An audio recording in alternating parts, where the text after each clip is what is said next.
Andy, tell us a bit about both these boys. Right, as you've just seen there, a great ritual dance from Colin Armstrong to entertain us. Hopefully we're going to see some different type of action. Peter Davies, the champion, the gentleman in the white shorts from Master Sken, who is the promoter for this show. And interestingly, Colin Armstrong is also an instructor like Peter is, so it's a battle of two instructors. And Colin, as you said, great entertainment, but he's also very durable. We've both seen him fight, and he's been around, hasn't he? He has been around. I can't say an old campaigner, but he is a campaigner. He has been around a while. He's had twice as many fights as Peter, approximately 18 bouts. And again, he's set his stall out. He's happy to counter as Peter comes in. Low kick to high kick. I think this one could be quite explosive, Sandy. I think it can. I've seen some good action here between these two. Like I said, one's a champion, the other person's a challenger. In fact, Colin Armstrong, I think he actually holds a title himself, and he's won and lost titles. So he's obviously been in here before in this situation.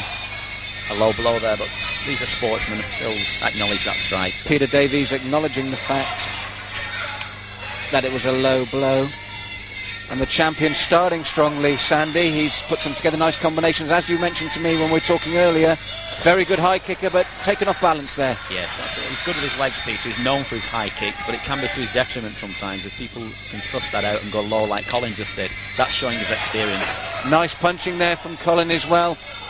He's set his stall out here, hasn't he? He lets Peter initiate the action and then counters it. Good high kick there. Big high kick there, though, Sandy. Excellent. Almost right into my lap there, literally. And I'm not that kind of guy. A little bit of WWF going on there, I think.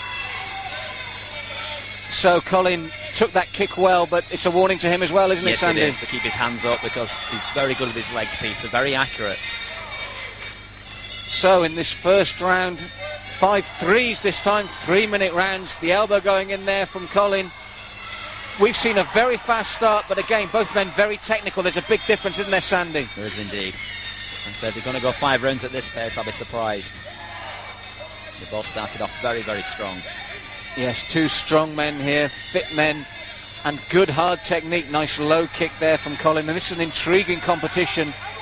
Peter risking the high kicks and risking the counters from Colin. Colin himself being caught with a high kick.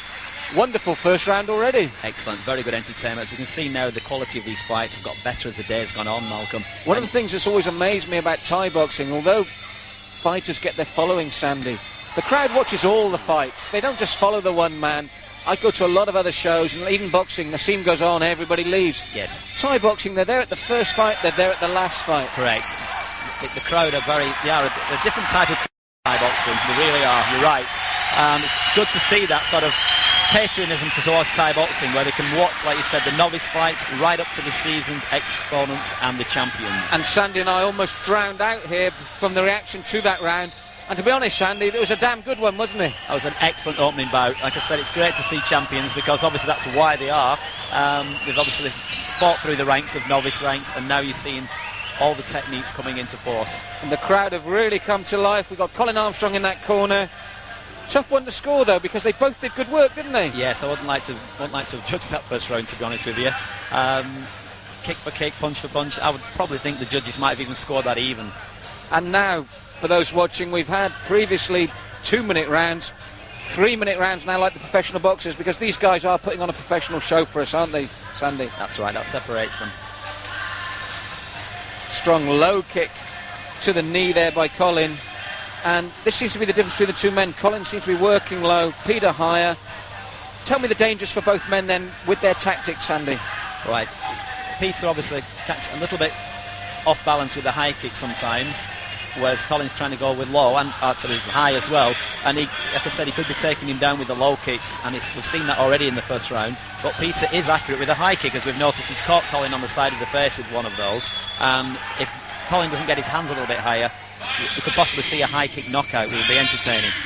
So round 2, round 1 already highly entertaining, really got the crowd going, and an intriguing mixture of styles here. Big right hand there though from Peter, very fast young man.